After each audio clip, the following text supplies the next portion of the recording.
Shio, hello. My name is Dr. Natalie Welch. I'm a member of the Eastern Band of Cherokee Indians and currently an assistant professor at Seattle University. And I'm also the executive director of a nonprofit called Rise Above. And we use sport as a modality to help kids overcome the challenges that they're facing, particularly Native kids. So I'm really excited to present to you today. And I have spent quite a bit of my academic career really exploring the impact of stickball, in particular, stickball amongst the Eastern Cherokee. And stickball is a very prominent activity to this day in the southeastern tribes of the United States. But many might also think of um, modern day lacrosse, which was kind of begun in the Northeast with the Haudenosaunee. But these types of stick and ball games among the indigenous peoples have kind of been around for as long as we can remember, and all across Turtle Island and North America. And so I want to tell you a little bit about myself to kind of start and kind of ground the presentation with my perspective. So as I mentioned, stickball is a predecessor to modern day lacrosse. So a lot of people, it's interesting when I meet people, they think of lacrosse and they think of, a rich white sport. And then when you tell them about its roots to Native American stickball, they are often surprised about its roots. But thankfully, because of people like the Thompson brothers, who are really prominent athletes who have been really outspoken about their culture and their history with lacrosse and the native history of lacrosse. There's been more and more education around the game. And for most people who participate in stickball, they really understand stickball as a gift from the creator, and it's not simply a game to be played, but it's something that is an expression of culture. And for many tribes, it was thought of as kind of a conduit to warfare, and it was a replacement for that, and it was a way to settle disputes. And now it's obviously played more for exhibition purposes, but there's still a lot of pride that goes into the game. And so, as I mentioned, I'm Eastern Cherokee, and I grew up on the Qualla Boundary, which is also known as the reservation in North Carolina, the Cherokee Reservation in North Carolina. And so, growing up there, honestly, I really took for granted the uh, the prevalence, the power of stickball, and how it was such an important part our our tribe, and not only our tribe, but of all of our native people. And so I'll kind of walk you through a little bit more of that. So um, again, it's a really big part of community pride. It's not just something that um, is strictly limited to the players themselves, but a bigger part of the community, because most of our teams now they play for one of the townships that we have in our community, and they represent that kind of smaller community within the community. And so it's um, really takes a big point of pride for a lot of people.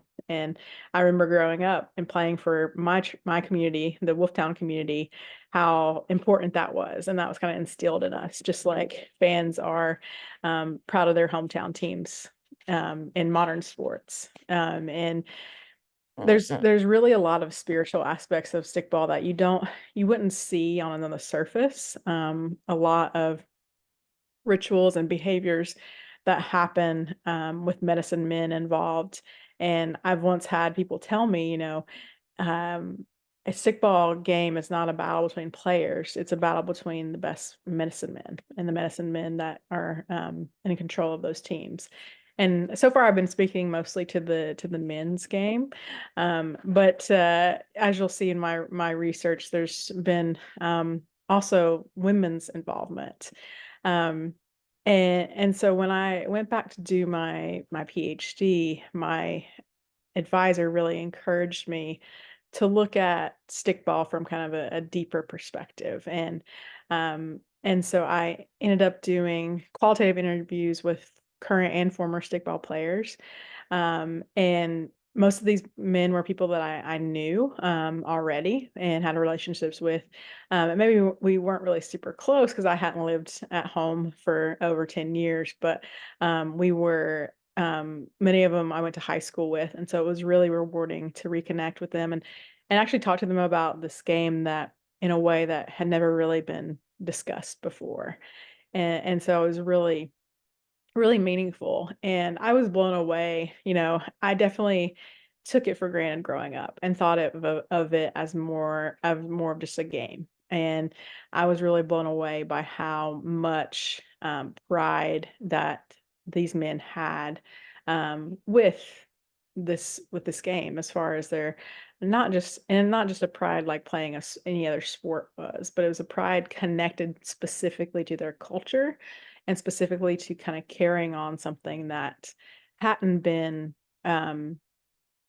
necessarily carried on for a long time. And um you know the Cherokee, especially, our ancestors were removed to Oklahoma, and or our ancestors remained in the mountains of North Carolina while our other family members were removed to Oklahoma, and so much of our culture was lost. And this game of stickball, no matter how kind of it ebbs and flows, has been able to stick around and be a prominent expression of culture. And as I mentioned, there is a women's aspect as well. And um, this is actually a photo from a women's game in the early 2000s. And it's really interesting because the women, and of course my dog wants to say hi. But the women, they I remember that very vividly when I was in middle school, the women starting to play. And every year around our annual fair in October, every year we had exhibition games between the community members. And um, the women started playing. And I just remember how powerful, how controversial it was. It was kind of taboo.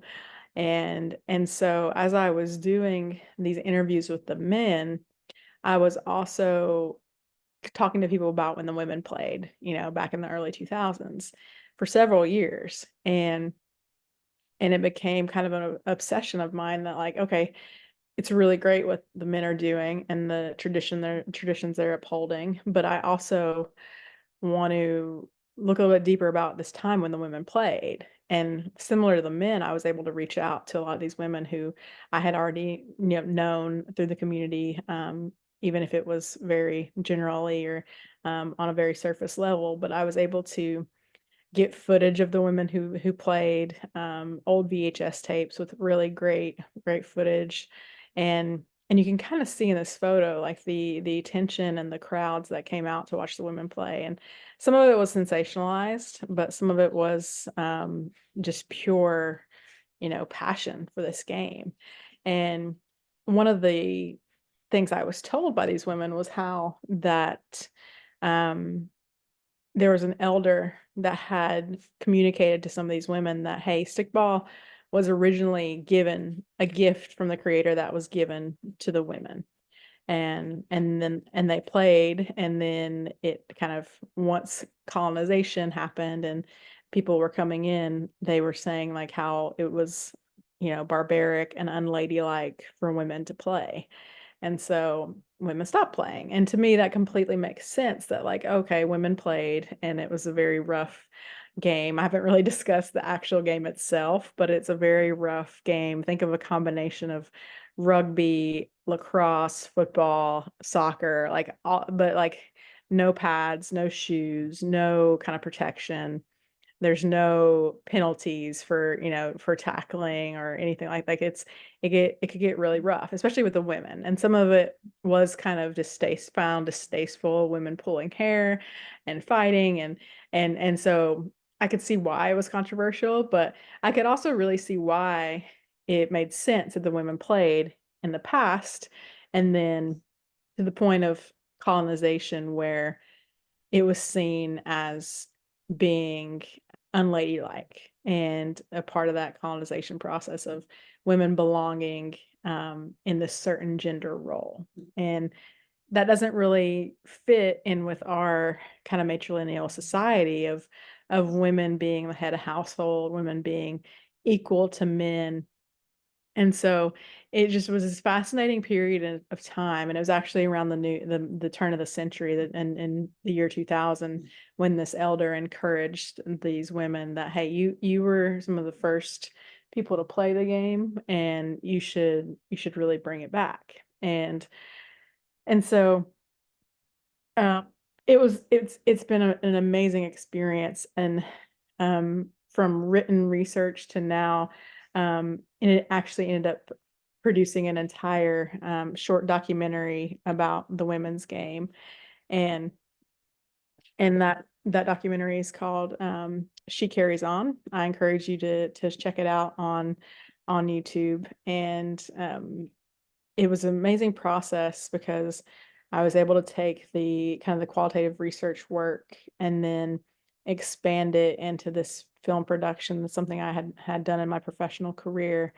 and just tell a story in such a more rich way, and have these women on camera, bringing in artifacts like old old journals talking about the women playing from old Jesuit priests who had visited the area, and bringing that stuff and really telling the story in a way that's never been told before. And one of the things I'm kind of most proud of was that after showing the film, um, it went through kind of the 2020 COVID, and so we finally got to show it a couple summers ago on the reservation and in the community, and all the women in the film were there. And after the film, they were just so excited and just talking, and they were like, we should really do this again. And many of them, they may have been teenagers when they played, so now they're in their 30s, 40s, 50s, even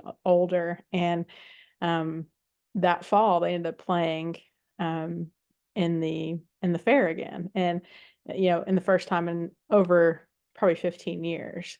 And so that has got to be easily my proudest moment. And I want to show a few photos from that as well, and then I'll go back and I'll talk a little bit more about kind of the history and the tradition. um there's so much good stuff to share here, and I really think kind of approaching this from all these different angles of academia, entertainment, um, history has been a really amazing kind of experience. And this is another photo from the early 2000s when the women were playing, and this is the usual kind of play area, field area, and you can see just the crowds of people who are there to watch. Um, this is again from the earlier 2000s, and this young lady here in the middle in the blue shorts, you'll actually see her again in some of these other photos. If you can recognize some of the same girls in this. This is from 2 years ago when they first started playing again. So similar girls who had played before, back out there now after having kids. And it was just one of the coolest things to see how they just reinvigorated this tradition. And again, just like it was in the early 2000s, it was controversial. It wasn't completely accepted. It got to the point where a um, a community member actually went to our tribal council to propose a bill to ban women from playing in our kind of official capacity at our fairgrounds. It never got put in front of the council. It got removed before it could, but it caused a lot of controversy. So that same young woman I pointed out in the earlier picture in the blue shorts, you can see her here. She's actually one of my really good friends, and I'm just so proud of her and of these women for really committing to this game. And um, and their passion for it, despite the kind of criticisms, despite the negativity that kind of came with it, is really, really amazing. And so again, I'll take you back a little bit, because there is just so much to be said about this game. When I started doing my research, I was actually a little bit annoyed, to be honest, when I found that there was an entire volume about this game, and it was an ethnography that was done by Dr. Michael Zogry in Cherokee. So he had basically spent years and years kind of observing the teams, the games, and went really in depth. And so, as a researcher, sometimes when you find that someone else has done basically your idea, it can be a little bit aggravating. But I mean, but again, overall, just amazing, amazing work. And he is a religious studies professor, and so he did a lot of connection to religion, and how stickball is a religious experience. And one of the quotes that I always stood out to me was that so many people are completely unaware of the secret ceremonies, and all the things that go on days and weeks before the game even starts, and the commitment it takes for the players to go through this. It is not just like a pickup basketball game, right? It is something that has been very intentionally thought out. It's has a ton of regulations as far as what can be done if you're participating. And again, so much more than just a game. As long as there's been written records, there has been stickball. It was a way for communities to show community pride. It was also a way for community members to gamble and wager. And it's I think probably one of the earliest sports gambling sites that you'll see. And it is, again, just how sports can be a cultural identity. I think even more so because it's so tied in that religious, spiritual way, that cultural piece becomes even bigger. And even if it's not an actual war game, it is still very much ceremonial and has that aspect of ceremony about it. And this actual ceremonial complex is what is referred to as a group or cycle of individual ritual activities performed in a standardized sequence as a part of a single ritual event. It can also be known as ritual complexes. And again, this is going back to Zogry and his work.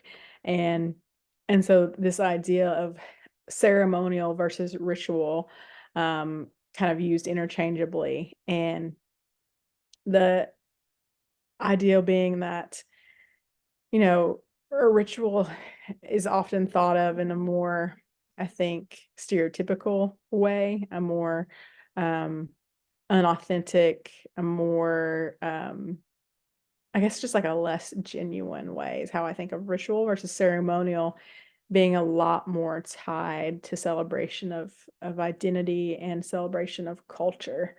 And both kind of really just showing how the layers of this game are, again, make it a much deeper thing than just a game, just a sport.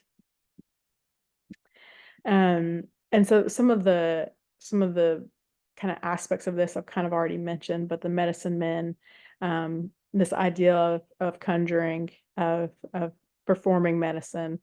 One of my favorite rituals as a part of this complex was called going to water.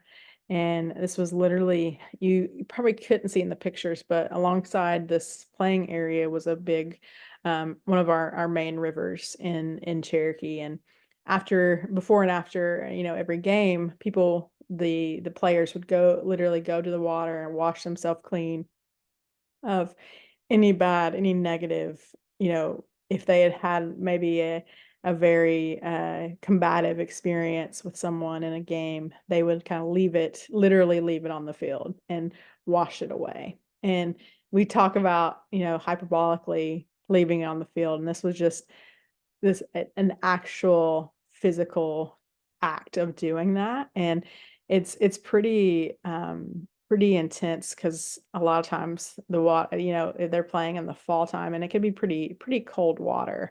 It's not like a summer, just going for like a dip in the summertime in the lake. The connection to divination, formulas that, again, going back to the medicine men, scarification. You might have noticed in one of the other pictures, some of the scratching and the scarification that happens. Any sort of uh, ingestion of a medicine, there's restrictions around dietary and contact. No, any sort of, romantic relations and things of that nature are very restricted and very regulated. There's also what we call the ball dance, which actually wasn't happening for a lot of years, and then until more recently in Cherokee, they really brought it back more prominently with the ball dance, which is the night before a stickball game.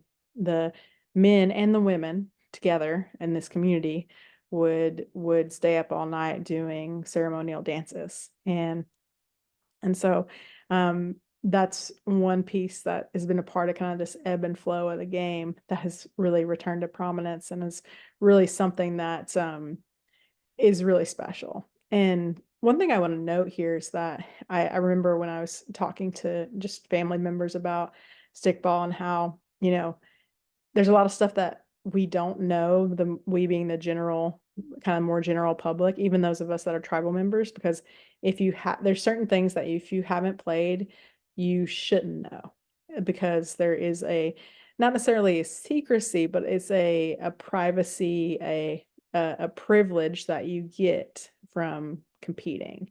And it's something that not everyone is supposed to be a part of. These are just some old photos from some of the ceremonial rituals that are happening before the game. And we'll talk a little bit more about the sticks as well, because those are a really important part of the game. Here's the river that I mentioned, where people would go to water, and it was always funny because we'd have the games and there'd be a ton of tourists. It's a big tourist area, and they just never quite noticed this going to water aspect. Here's another older photo that I really love that shows the men, and again, that stoicism of the time. And then just a little bit more on the religious aspect, and how, just in general, Native American religion, or how we express ourselves religiously, has not necessarily fit in with the more mainstream academic study of religion, which is, I think, an important kind of connotation, important note. And when, like I mentioned, the colonization happened, a lot of a big part of that was religious kind of figures, missionaries. And one in particular, Isaac Proctor, noted that ball plays were purely heathenish sports, basically equating playing ball with, kind of devilish acts. And like I mentioned, there was gambling, there was drinking, there was rowdy behavior. These were not low-key events in any means. And so concerns with that in combination with religious practices. And then, like I mentioned, the private elements that weren't seen by missionaries or other people who were visiting, and doing this lobbying against stickball. And Yeah, one of the other great finds, I believe I found this on eBay actually, a few years ago, was a kind of a local, not a local, but more regional magazine. And it had this article about stickball, and it was entitled Homicide, a Sport. When the governor of North Carolina actually visited, and noted that he was really glad they didn't allow knives in the game because of how rough it was. And so the entire article kind of just talks about how how intense this game was and is.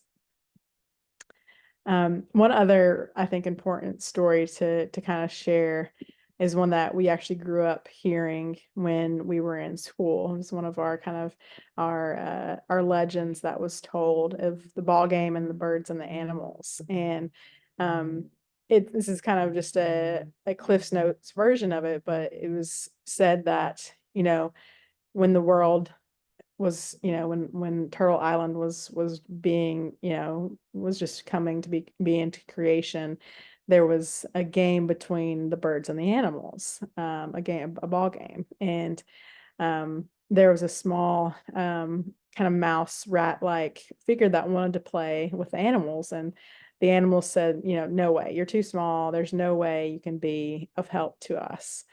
And so the mouse goes to the birds and actually ask, and at first is kind of laughed at as well, but then someone tries to kind of help him and understand, like, well, how can this little guy help us? And they actually craft a sort of a wing addition to him to make him more like a bird.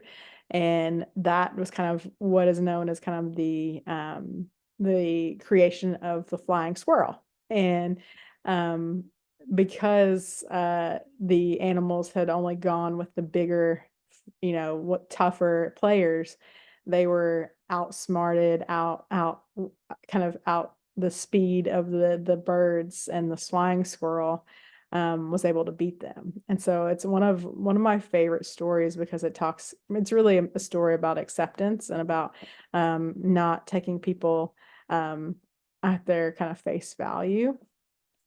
And so it's been a really cool to kind of think about that story as being such a big part of our kind of growing up, and then also um, being you know, being a cool story about stickball.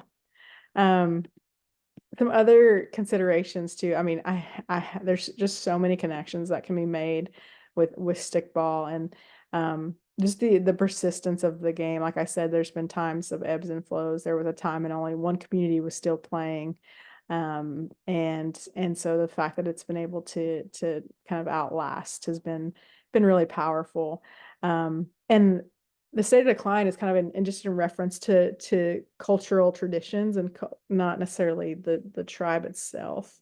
And how just it's an interesting thing, because it is done in an exhibition fashion now, and it's done in a way that's kind of for show, for tourists especially. And for us as the Cherokee, tourism has been a big a big part of our survival. And um, this, I often refer to it as this kind of like playing Indian for the white man's entertainment. And stickball is interesting because it allows us to still have a cultural, really act on a cultural tradition, but also show a little bit of that to outsiders, without letting them too inside, without showing them all the rituals and all the pieces of the game that are really important. And so it's kind of served many purposes in that way. And I'll just go over a few more things here. So again, I wanted to show a few more photos, just because I'm just really a fan of the visual medium. And again, I suggest She Carries On, pop that into your YouTube. Here is an older photo from our library and in Cherokee. Yeah, so as I mentioned, this happened around our fair, which was always a really important time. It's an annual event that includes art, craft, food, Miss Cherokee pageants, um, this kind of fair atmosphere of games and rides, and stickball was just such a big part of that. Um, I think I just love the old photos as well, just showing, playing in blue jean shorts, again, this kind of like modernization of our people alongside trying to preserve our traditions.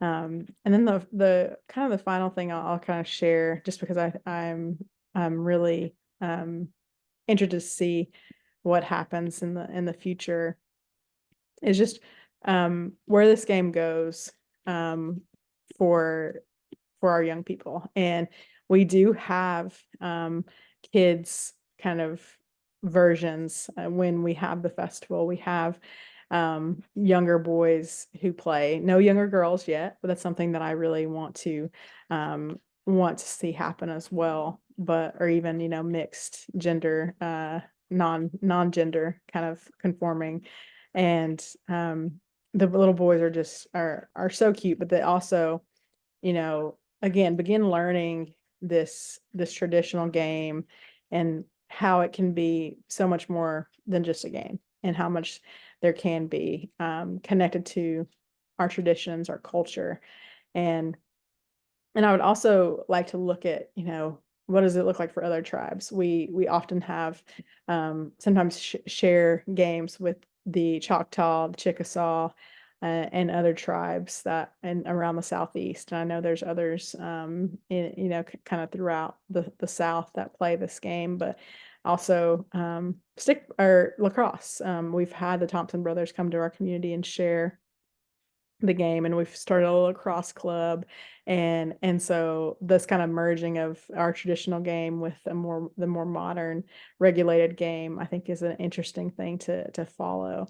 But really, I think, just like all sport, I think it can be so beneficial to our young people, and I think it can be something that can be a real point of pride. And again, like I said, it's something that can be shared with outsiders, but so much more appreciated within ourselves. And I really appreciate you taking the time to learn a little bit more about Cherokee Stickball. And I just realized I didn't really go over the technical rules. I mentioned how there's no pads, there's no, and I think that's kind of the essence of it. There's so much of it is more than just the X's and O's. First to 11 is the winner, and games can go on for as short or as long as they need to. Um, but that's kind of, I feel like, the gist of it. And again, thank you for your time. Feel free to reach out to me. I'm Dr. Natalie Welch, in Welch at seattleu.edu. And I look forward to you reaching out, hopefully watching She Carries On, and talking more about stickball in the future. Shki, thank you.